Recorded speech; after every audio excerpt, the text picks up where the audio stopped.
এরপরে মঞ্চে আসবে গ্রুপ খ বর্ণমালা আইডিয়াল স্কুলের চতুর্থ শ্রেণী।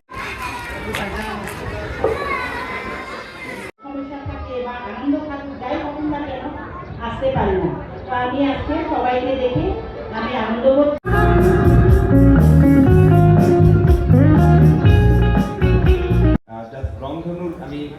রংধনুর কালারটা আমি আমার কল্পনা করছিলাম যে রংধনুতে যেমন 7টি কালার চমৎকার একটা উপস্থাপন করে এবং মানুষের মনে আনন্দ তৈরি করে।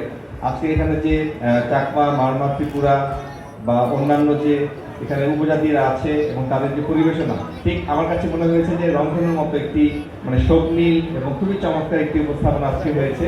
এই জন্য আমি আন্তরিক ধন্যবাদ জানাই যারা শিল্প গোষ্ঠী, যারা এখানে শিল্পী এবং যারা এই শিল্পীদের পেছনে কাজ করেছেন, তাদের সবাইকে আন্তরিক ধন্যবাদ জানাচ্ছি। এবং সেই সঙ্গে আমি মনে করি যে এই বৈচিত্র্য এটি একটি শক্তি। এই 7টি কালার রংধনুর যেমন একটি শক্তি, ঠিক একইভাবে এরকম পাহাড়ি এবং বাঙালি এই যে সংস্কৃতি, এটি কিন্তু একটি শক্তি। তো এই শক্তি আমরা সবাই যেন মনে ধারণ করি, লালন করি, ভালোবাসি। এবং আমি মনে করি যে এই খাগড়াছড়ি এই শক্তিতে বলিয়ান। খাগড়াছড়ির সামনের দিনগুলোতে এই উপজাতি এবং বাঙালি সকলে সম্প্রীতির সাথে, সকলে ভ্রাতৃত্বের বন্ধনে আবদ্ধ থাকবে, সকলে একটি সুন্দর সাংস্কৃতিক পরিচর্যা করবে, সকলের সকল ধর্ম, সকল জাতি নির্বিশেষে সবাই সকলের সংস্কৃতিকে ধারণ করবে।